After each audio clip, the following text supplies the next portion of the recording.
Tonight, breaking news as we come on the air in New York City. New reporting just in, new details inside the deadly shooting right in the heart of New York. The suspect making it to the 33rd floor with an M4 style assault rifle.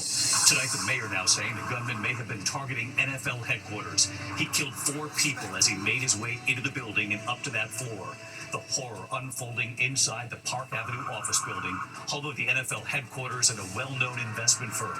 Authorities say the gunman casually walked into the building and opened fire, and police say in a random moment, allowing one woman to walk off the elevator right past him unharmed. Employees stacking furniture to barricade their doors. Tonight, the 4 dead, including an off-duty police officer with a pregnant wife at home, and the 3-page note on his body, revealing his possible motive. Also tonight here, the life-threatening heat. 170 million Americans under dangerous heat alerts at this hour. The New York City subways now struggling. The power outages, the delays, trains halted. Temperatures feeling like triple digits from Texas to Nebraska, all the way to the Northeast. 104 degrees in Philadelphia, 103 in New York City. And now this heat triggering tornadoes and severe storms with damaging winds. Lee Goldberg is here. Late today, President Trump returning to the White House and making a claim about Jeffrey Epstein while on Air Force One. The president telling reporters Jeffrey Epstein stole people who worked for him at Mar-a-Lago, saying some of them were young women. He says Epstein took them from Trump's spa. And what else the president is now claiming about Jeffrey Epstein. Tonight, there are new images now of a person of interest after that mother and father hiking with their daughters were murdered, the daughters left unharmed. What authorities now want the public to see tonight. This evening, the images coming in, the large plant explosion, first responders on the scene right now, searching for multiple workers still missing. The harrowing close call tonight involving a fighter jet, and you'll see it. The pilot making a stunning maneuver, what he was trying to avoid. And you know them from Live with Kelly and Mark, but tonight a side you haven't seen. Traveling back to the country where Mark spent most of his childhood to help lift a town that had been largely forgotten. What they're doing to cheer for the underdogs. And we have a feeling you'll be rooting for them too. Tonight, we take you back to Italy with Mark Consuelos and Kelly Ripa to run with the Wolves. From ABC News World Headquarters in New York, this is World News Tonight with David Muir. Good evening, and it's great to have you with us here at a very busy Tuesday night. We begin tonight with new reporting. We take you inside that deadly shooting right in the heart of New York City. It was just as we were coming on with the news last night, authorities say a gunman was walking calmly into a Park Avenue office building, opening fire on his way in and making it all the way to the 33rd floor. You can see it here, an M4 style assault rifle at his side. He killed 4 people and wounded a 5th. The suspect, 27-year-old Shane Tamura, approaching 345 Park Avenue, just blocks from Grand Central Station. In the lobby, opening fire, killing an NYPD officer and 2 others before taking the elevator to the 33rd floor. Officers with long guns responding, entering the building, soon running out, carrying the wounded, treating them on the street. We're learning more about the terrifying ordeal inside. Look at this. Workers hearing the gunfire, then stacking office furniture to barricade the doors. Police clearing the building, people running from the scene with their hands in the air. The faces of the fallen tonight. Officer Didnal Islam working an extra shift, leaving behind a pregnant wife and 2 sons. Wesley Lepatner, who worked for Blackstone. Security guard Alon Etienne and Julia Hyman, who worked on the 33rd floor. Tonight here, what we have just learned about the suspect driving from Nevada all the way to New York before going on this rampage. Authorities now believe he was targeting the NFL. ABC's chief investigative correspondent Aaron Katersky is on the scene, leading us off tonight. Tonight, the terrifying scene in Midtown Manhattan.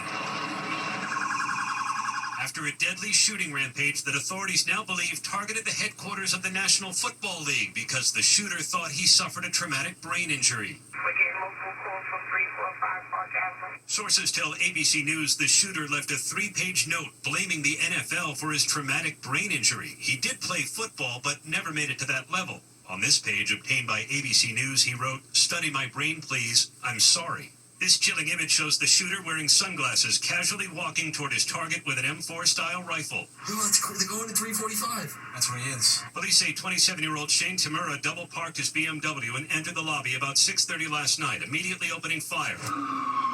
He shot and killed an NYPD officer. The shooter kept firing, killing a woman hiding behind a pillar, and then a security guard taking cover behind a desk. When the shooter then moved deeper inside the building, police say he allowed a woman stepping off an elevator to pass unharmed. Perhaps seeking out the NFL offices, he instead wound up on the 33rd floor, where he fired again down a hallway. The 33rd floor is not secured. We have multiple people shot. Taking another life before shooting himself in the chest. Police carrying victims from the building, treating them on the street. While other officers rushed inside with guns drawn, employees barricading doors with furniture. Later exiting with their hands up. Office worker Tim Wynn terrified. I heard shootings. Can you tell me what you heard? Ran into the room. It's so loud. It was like ringing into the building. 4 people killed, a 5th wounded before officials say the gunman took his own life. His body found on the 33rd floor along with his blood-stained rifle, a weapon similar to what the U.S. military uses. And tonight, the mayor baffled. The shooter inexplicably spared one life. Why did he let this woman he passed on his way to the elevator live? It baffled everyone who saw the tape. It was eerie. She walked off the elevator, he walked on the elevator, and he allowed her to pass just after he took the lives of others and injured others. Police say Tamura drove across the country from Nevada in a black BMW spotted Saturday in Colorado, Sunday in Nebraska and Iowa, and Monday in New Jersey before arriving in New York less than 2 hours before the shooting. His note claimed he had CTE, a brain condition associated with repeated blows to the head from playing football. We're here with standout running back Shane Tamura. Tamura played in high school in Southern California. Just had to stay disciplined and come together as a team. He did not play professional football. An autopsy is now underway. This individual had one intention, and that was to take the lives of innocent New Yorkers. And he had the capability to do it. And he had the capability to do it. Police said the shooter had a documented mental health history, and when officers searched the car, they said they found medication, along with a legally purchased .357 caliber revolver, ammunition, and 2 cell phones. This is the gated subdivision here in Las Vegas where the shooter lived about 20 minutes from the Las Vegas Strip. In 2022, he received a concealed carry permit. That same year was the first of at least 2 calls for a person in mental health distress. Tonight, the NYPD is sending detectives to Las Vegas to determine how the shooter obtained the gun used in the attack. Sources say a co-worker at the Horseshoe Casino, where Tamura works security, purchased a piece of the rifle. Records show Tamura was arrested and charged with trespassing in 2023, but the charges were later dropped.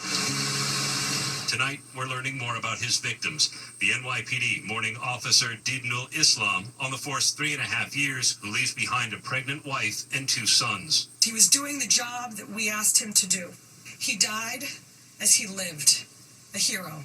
Security guard Alain Etienne, his family writing, he was more than a brother, he was a father, a son, and a light in our lives. Julia Hyman, a graduate of Cornell, remembered as an extraordinary student. She worked on the 33rd floor.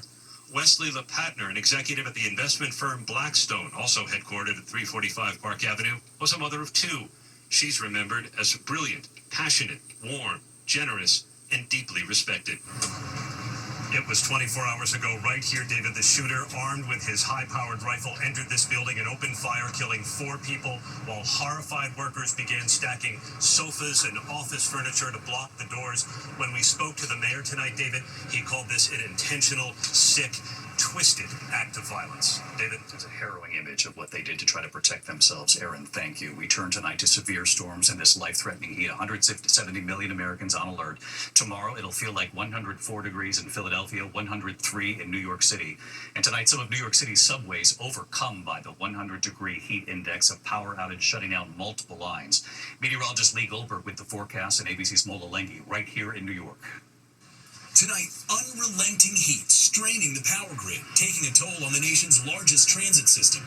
We're talking about trouble across nearly the entire alphabet of subway lines. The New York City subway hit with massive delays from a power outage during the morning commute. Passengers sweltering on platforms. At this point, it would appear that the heat stressed the system a bit. The dome of extreme heat spreading south and east. Savannah felt like 113 degrees, even hotter than yesterday. Our Victor Oquendo is there. They have seen it all here in Savannah over the last 24 hours. Emergency crews responding to calls of people fainting, cramping up, heat exhaustion, and heat stroke. In Orlando, volunteers for Meals on Wheels, delivering food to the elderly while keeping a watchful eye. We'll look for disorientation, just the inability to carry on conversation. Heat fueling storms again overnight, spawning this massive tornado near Dixon, South Dakota.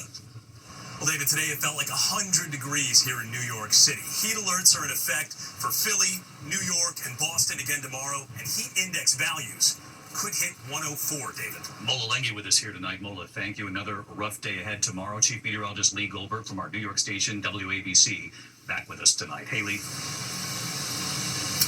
Hey, David, hit 101 in nearby Newark, breaking a record today. Suffocating heat here in the Northeast and really across the eastern two-thirds of the country. The heat warnings and advisory go into tomorrow. But when you look at the feels like readings tomorrow, notice that the heat dome is eroding in the upper Midwest. So focus on St. Louis and New York City, 109 and 103 respectively. And then watch what happens as we go through Thursday and Friday. It'll feel like 70s in St. Louis and it'll feel like 70 in New York. Now, the extreme heat will continue into the South late week, but there will be some relief on the weekend and into next week. Now, that relief will come via storms, maybe drenching downpours across the Northeast and a flood threat. Speaking of storms, Montana, Nebraska tonight, a flood threat from Iowa to New Mexico. Again, those storms are coming eastward as we go after the heat tomorrow. David? We can't get to those 70s soon enough. Lee Goldberg with us tonight. Lee, thank you.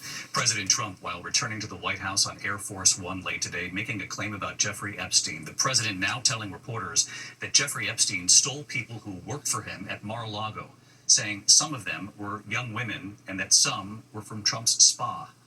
Here's Rachel Scott. Tonight, traveling back from Scotland on Air Force One, President Trump telling reporters sex offender Jeffrey Epstein, quote, took people who worked for me at his Mar-a-Lago resort, acknowledging some of them were young women. He took people, and because he took people, I say, don't do it anymore. You know, they work for me. And he took, beyond that, he took some others. And once he did that, that was the end of him. I didn't like, when they steal people, I don't like it. Reporters then asking about those workers. Some of them young women. Well, I don't want to say, but everyone knows the people that were taken. And it was the concept of taking people that work for me is bad.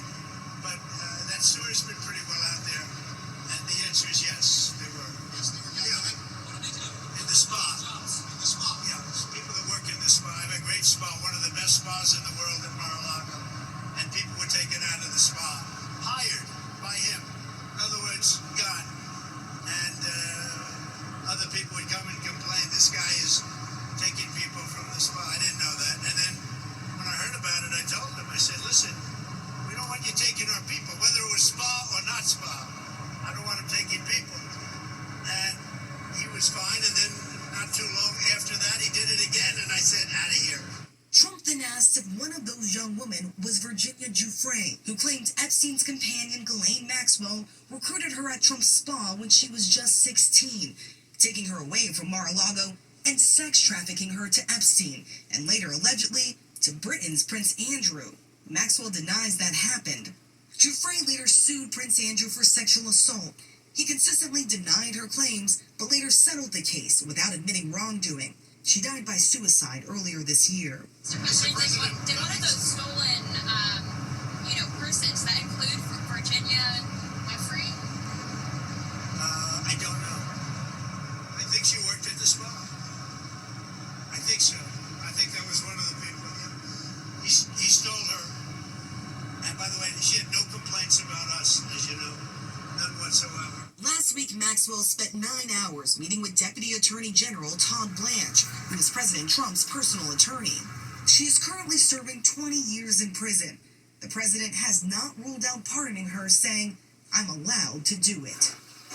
Ghislaine Maxwell has also been subpoenaed by the House Oversight Committee. Today, she said she would be willing to testify if granted immunity, something that congressional leaders say they are not willing to do. She also offered to testify publicly if granted a pardon, David. Rachel Scott reporting again tonight from Scotland. Rachel, thank you. Tonight there are new images of a person of interest in the murders of a mother and father while they were hiking with their 2 young daughters in a state park in Arkansas. The daughters were unhurt.